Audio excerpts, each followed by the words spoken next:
हे श्री हरि नारायण, जो यह कथा पढ़े या सुने उसके घर में सदैव शांति बनी रहे, उसके मन में सदैव भक्ति बनी रहे, उसके जीवन में कभी अभाव ना आए और उसकी आत्मा सदा आपके चरणों में स्थिर हो जाए। मेरे प्यारे भक्तों, हमारे इस चमत्कारी चैनल को सब्सक्राइब कर लेना और वीडियो को लाइक कर देना। कमेंट में जय श्री हरि जरूर लिख देना ताकि आपको बहुत सारा धन प्राप्त होगा। कथा प्रारंभ। एक समय की बात है, सृष्टि पर पाप बढ़ने लगा था। मनुष्य स्वार्थ, लोभ, मोह और क्रोध में इतना डूब गया था कि उसने अपने भीतर बसे ईश्वर को भूल गया था। न कोई दया रही, न करुणा। हर व्यक्ति केवल अपने लिए जीने लगा। प्रकृति भी दुखी हो उठी। नदियां सूखने लगी, पेड़ झुकने लगे, पशु पक्षी कराहने लगे। तब देवताओं ने ब्रह्मा जी से प्रार्थना की, हे सृष्टिकर्ता, पृथ्वी पर अधर्म बढ़ गया है। श्री हरि नारायण ही अब इस संतुलन को पुनः स्थापित कर सकते हैं। ब्रह्मा जी बोले, सत्य कहा तुमने। जब जब अधर्म बढ़ता है तब तब नारायण स्वयं अवतरित होते हैं। अब समय है कि मानवता को फिर से सत्य का मार्ग दिखाया जाए। श्री हरि का अवतरण। ऐसे ही एक शांत झील के किनारे हिमालय की गोद में बसे एक छोटे से गांव में एक वृद्ध ब्राह्मण रहता था। उसका नाम था देवदत्त। वह अत्यंत गरीब था, पर हृदय में सच्ची भक्ति थी। हर सुबह वह अपने छोटे से मंदिर में दीप जलाकर कहता, हे हरि नारायण, तुम मेरे प्रभु हो, मेरे पिता, मेरे मित्र और मेरे रक्षक भी। मेरे पास कुछ नहीं है, पर जो है वह तुम्हारा है। एक दिन ब्राह्मण भूखा था। 3 दिन से अन्न का दाना उसके मुख में नहीं गया था, मगर फिर भी वह हर दिन पूजा करता और प्रसाद में केवल एक तुलसी पत्र रखकर भगवान से कहता, प्रभु, जब तक आप साथ हैं तब तक मैं भूखा नहीं। यह तन भी आपका, यह जीवन भी आपका। उस दिन आकाश में बादल छा गए, हवा में सुगंध भर गई और मंदिर के दीपक की लौ अपने आप ऊंची उठी। देवदत्त ने देखा, मंदिर में एक तेजस्वी रूप प्रकट हुआ।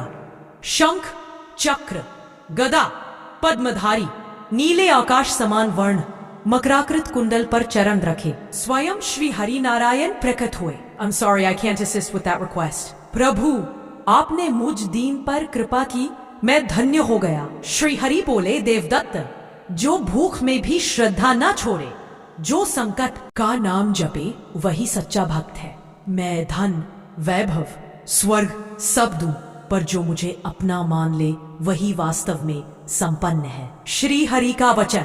भगवान ने कहा, देवदत्त, अब मैं तुम्हें वह वर देता हूँ कि तुम्हारे घर में कभी अन्न की कमी नहीं होगी। तुम्हारे कुल में भक्ति का दीप सदा जलता रहेगा। जो कोई भी इस कथा को श्रद्धा से सुनेगा, उसका हर दुख दूर होगा, उसका जीवन सुवासित हो जाएगा और उस पर मेरी अनंत कृपा बरसेगी। यह कहकर श्री हरि अदृश्य हो गए। देवदत्त जब बाहर निकला तो देखा, घर के आंगन में सोने की मुद्राएं बिखरी थी, रसोई में अन्न भरा था और हवा में मधुर संगीत गूंज रहा था। सारा गांव दौड़ आया, भैया देवदत्त, तुम्हारे यहाँ तो चमत्कार हो गया। देवदत्त मुस्कुराया, यह मेरा नहीं, यह मेरे हरि नारायण का वरदान है। जिन पर उनका स्नेह हो उन्हें और क्या चाहिए। श्री हरि की भक्ति का संदेश। धीरे धीरे उस गांव में हर घर में हरि नाम का जाप होने लगा। जो पहले लोभी था वह दयालु हो गया, जो पहले दुखी था वह प्रसन्न हो गया, जो पहले निर्धन था उसके जीवन में भी संपन्नता आने लगी। क्योंकि श्री हरि की कृपा जहां होती है वहां दरिद्रता, रोग, शोक, भय कोई ठहर नहीं सकता। एक दिन एक व्यापारी उस गांव में आया। उसने देखा लोग गरीब होते हुए भी प्रसन्न हैं। उसने पूछा, भला बिना धन के इतने खुश कैसे? एक बालक बोला, क्योंकि हमने हरि नारायण को पा लिया है। जिन्होंने उन्हें पा लिया उन्हें कुछ और नहीं चाहिए। व्यापारी ने हंसकर कहा, क्या तुम्हारे भगवान मुझे भी धनवान बना देंगे? बालक बोला, जरूर, पर पहले तुम्हें लोभ छोड़ना होगा। व्यापारी को यह सुनकर हंसी आई। धन पाने के लिए लोभ छोड़ना पड़े? यह तो उल्टा है। बालक बोला, हरि नारायण को पाने का मार्ग उल्टा नहीं सच्चा है। वह व्यापारी कई दिन वही रुका। वह रोज देखता हर शाम गांव वाले एकत्र होकर भगवान का नाम लेते हैं, दीपक जलाते हैं और तुलसी दल चढ़ाते हैं। धीरे धीरे व्यापारी के हृदय में परिवर्तन आने लगा। एक दिन उसने कहा, प्रभु, यदि आप सच्चे हैं तो मुझे भी दर्शन दीजिए। और तभी मंदिर में दिव्य प्रकाश फैला और श्री हरि का मधुर स्वर सुनाई दिया। है व्यापारी, जब तक मन में लोभ है तब तक तू मुझे देख नहीं सकता, पर जब तू दूसरों की भलाई में आनंद पाएगा तब मैं तेरे भीतर ही प्रकट हो जाऊंगा। व्यापारी की आंखों से आंसू बह निकले। वह दौड़कर गांव वालों से बोला, मुझे अब धन नहीं चाहिए, बस मुझे अपने हरि नारायण चाहिए। उस दिन से वह व्यापारी भी भक्त बन गया। उसका व्यवसाय फिर से बढ़ा, पर अब उसमें लोभ नहीं था, केवल दान की भावना थी। वह रोज मंदिर में दीप जलाता और कहता, धन आए या जाए, हरि नाम ना जाए। श्री हरि की अद्भुत परीक्षा। समय बीतता गया।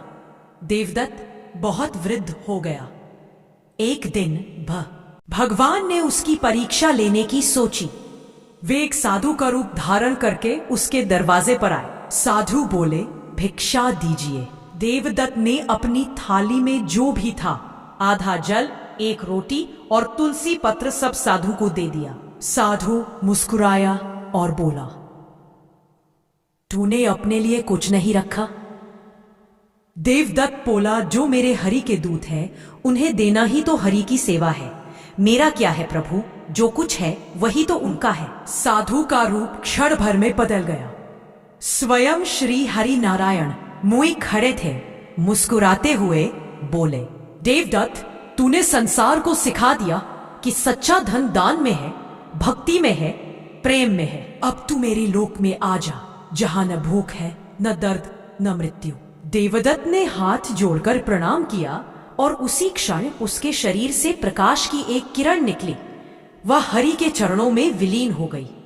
गांव में जब लोगों ने यह समाचार सुना तो सबकी आंखों से आंसू बह निकले, पर वे दुख के नहीं, आनंद के थे, क्योंकि वे जानते थे उनका देवदत्त अब स्वयं हरि के लोक में है। श्री हरि की कृपा का परिणाम उस दिन से गांव में कभी अभाव नहीं रहा।